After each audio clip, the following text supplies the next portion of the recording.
Panama कैनेल, engineering का कमाल, इंसानी जज्बे का नमूना।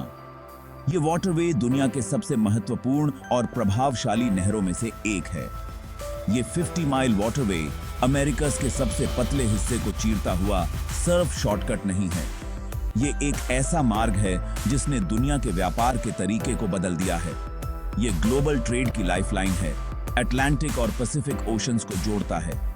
हर साल हजारों शिप्स इस नहर से गुजरते हैं, जिससे दुनिया भर के देशों के बीच व्यापार संभव हो पाता है। इसके बनने से पहले शिप्स को साउथ अमेरिका के नीचे से होकर जाना पड़ता था, जिससे उनकी जर्नी में हफ्तों लग जाते थे। ये रूट न केवल लंबा था, बल्कि खतरनाक भी था। पैनामा कैनल ने मैरीटाइम ट्रांसपोर्टेशन में रेवोल्यूशन ला दी, ग्लोबल ट्रेड को फास्टर, चीपर और इफिशिएंट बना दिया। इसने शिपिंग इंडस्ट्री में एक नई जान डाल दी है। ये ह्यूमन इंजेन्युइटी का सिंबल है, हमारी उस काबिलियत की याद दिलाता है जिससे हम इम्पॉसिबल लगने वाले चैलेंजेस को भी पार कर सकते हैं। इस नहर का निर्माण एक इंजीनियरिंग मार्वल है, जो कई सालों की मेहनत और डेडिकेशन का परिणाम है।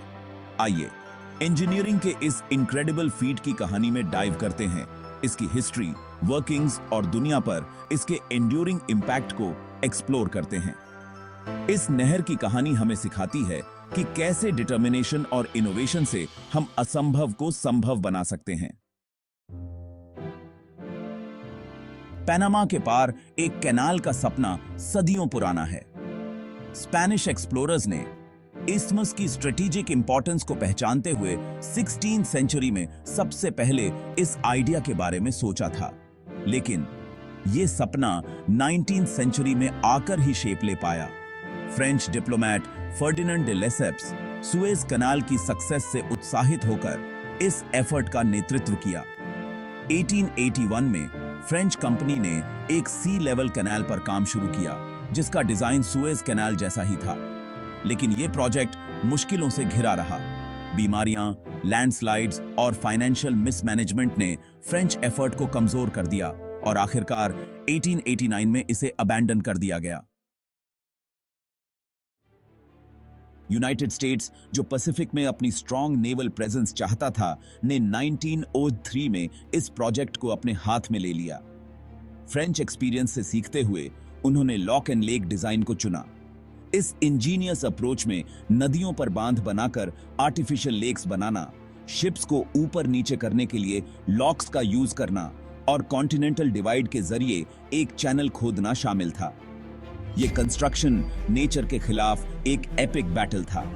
दुनिया भर से आए हजारों मजदूरों ने ट्रॉपिकल डिजीजेस, खतरनाक जगहों और लैंडस्लाइड्स के कांस्टेंट थ्रेट का सामना किया।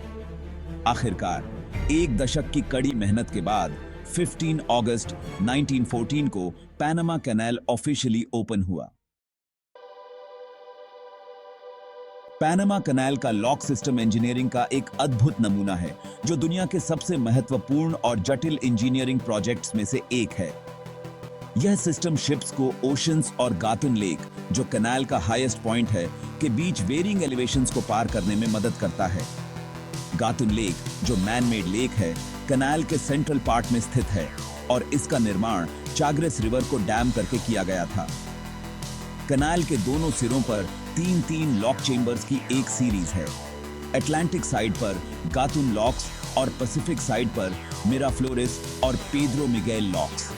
ये लॉक्स एक इंट्रिकेट सिस्टम का हिस्सा हैं, जो शिप्स को एफिशिएंटली और सेफली एलिवेट और लोअर करने में मदद करते हैं। हर चेंबर असल में एक जायंट वाटर टाइट एलिवेटर है, जो शिप्स को एक लेवल से दूसरे लेवल तक ले जाता है। यह प्रोसेस बहुत ही प्रिसाइज और केयरफुली कंट्रोल्ड होता है। जैसे ही कोई शिप एक चेंबर में एंटर करता है, उसके पीछे मैसिव गेट्स बंद हो जाते हैं, जो पानी को अंदर या बाहर जाने से रोकते हैं और चेंबर को सील कर देते हैं। फिर पानी को अंदर या बाहर पंप किया जाता है, जिससे वेसल को अगले चेंबर के लेवल तक ऊपर या नीचे किया जाता है। यह प्रोसेस हाइड्रोलिक सिस्टम्स और ग्रेविटी के कॉम्बिनेशन से ऑपरेट होता है। यह प्रोसेस तब तक रिपीट होता है जब तक शिप डिजायर्ड एलिवेशन तक नहीं पहुंच जाता। हर लॉक चेंबर में यह प्रोसेस लगभग 30 मिनट का होता है और पूरी कैनाल को क्रॉस करने में लगभग 8 से 10 घंटे लगते हैं। जिससे वो कनाल के पार अपनी जर्नी कंटिन्यू कर सके। पैनामा कनाल का यह lock system global maritime trade के लिए एक लाइफलाइन है, जो हर साल हजारों शिप्स को इफिशिएंटली और सेफली ट्रांजिट करने में मदद करता है। पैनामा कनाल एक बस्लिंग मैरीटाइम सुपर हाईवे है, जहां हर साल 14,000 से ज्यादा शिप्स आते जाते हैं। ये वेसल्स तरह तरह का कार्गो कैरी करते हैं, जिसमें मैन्युफैक्चर्ड गुड्स, इलेक्ट्रॉनिक्स और कंज्यूमर प्रोडक्ट्स से भरे container ships, crude oil, petroleum products और केमिकल से भरे टैंकर्स, ग्रेन, कोल, आयरन ओर और दूसरे रॉ मटेरियल्स को ले जाने वाले बल्क कैरियर्स और अटलांटिक और पैसिफिक के बीच पैसेंजर्स को सीनिक वॉयजेस ऑफर करने वाले क्रूज शिप्स शामिल हैं। कैनाल की स्ट्रेटेजिक लोकेशन और एफिशिएंट ऑपरेशन इसे ग्लोबल सप्लाई चेन्स की एक वाइटल लिंक बनाते हैं, जो दुनिया भर में गुड्स और पीपल की मूवमेंट को आसान बनाते हैं। सेक्शन 6, पैनामा कनाल ग्लोबल ट्रेड का इंजन। यह कनाल दुनिया के सबसे महत्वपूर्ण जलमार्गों में से एक है, जो अटलांटिक और प्रशांत महासागरों को जोड़ता है। पैनामा कनाल का ग्लोबल ट्रेड और इकोनॉमीज पर गहरा प्रभाव पड़ा है। यह कनाल हर साल हजारों जहाजों को पार करने की अनुमति देता है, जिससे व्यापार की गति और दक्षता में वृद्धि होती है। शिपिंग टाइम्स और कॉस्ट्स को काफी हद तक कम करके इसने इंटरनेशनल ट्रेड को बढ़ावा दिया है, जिससे व्यापारियों और उपभोक्ताओं दोनों को लाभ हुआ है। दूर के मार्केट्स को जोड़कर ग्लोबल कॉमर्स के ग्रोथ को आसान बनाया है। यह कैनाल विभिन्न देशों के बीच व्यापारिक संबंधों को मजबूत करता है और वैश्विक अर्थव्यवस्था को एकीकृत करता है। इसने कंज्यूमर प्राइसेस को कम किया है, जिससे उपभोक्ताओं को अधिक किफायती दरों पर उत्पाद मिलते हैं। ट्रांसपोर्टेशन कॉस्ट्स को कम करके दुनिया भर में कंज्यूमर्स के लिए गुड्स को ज्यादा अफोर्डेबल बनाया है।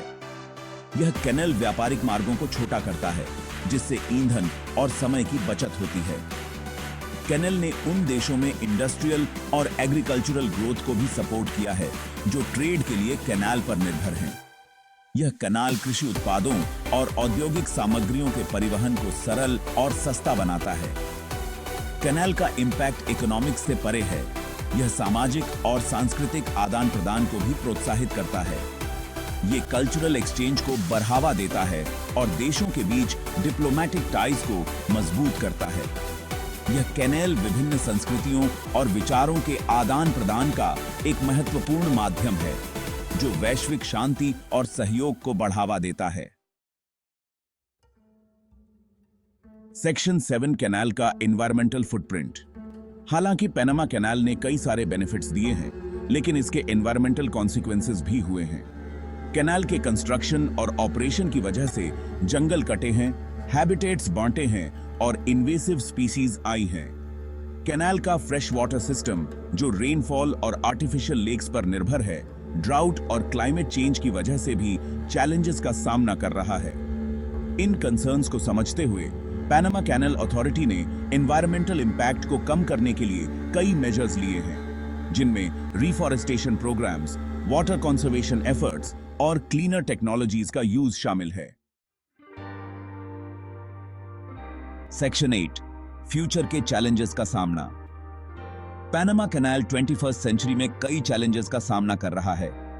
सबसे बड़ा इश्यू है कार्गो शिप्स का बढ़ता साइज, जिनमें से कई तो इतने बड़े हैं कि कैनाल के ओरिजिनल लॉक्स से होकर गुजर ही नहीं सकते। इसे एड्रेस करने के लिए 2016 में एक बड़ा एक्सपेंशन प्रोजेक्ट पूरा किया गया, जिसमें लार्जर लॉक्स के साथ एक नया लेन ऐड किया गया, जिससे इन न्यू पैनामैक्स वेसल्स को गुजरने की परमिशन मिल गई। हालांकि कैनाल को ग्लोबल ट्रेड की बदलती डिमांड्स के हिसाब से ढलना होगा। वाटर स्कार्सिटी, एनवायरमेंटल प्रोटेक्शन और दूसरे शिपिंग राउट्स से कंपटीशन जैसे इश्यूज को एड्रेस करना होगा। सेक्शन 9, ह्यूमन इंजेन्युइटी का प्रमाण।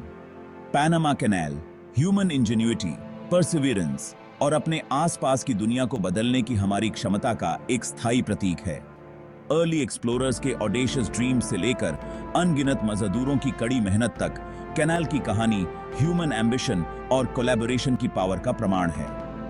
जैसे जैसे पैनामा कैनाल 21st सेंचुरी के चैलेंजेस का सामना कर रहा है, ये हमें याद दिलाता है कि टेक्नोलॉजिकल एडवांसमेंट और एनवायरमेंटल स्टूवर्डशिप के बीच बैलेंस बनाना हमारी जिम्मेदारी है, ताकि इंजीनियरिंग का ये मार्वल आने वाली पीढ़ियों को भी फायदा पहुंचाता रहे।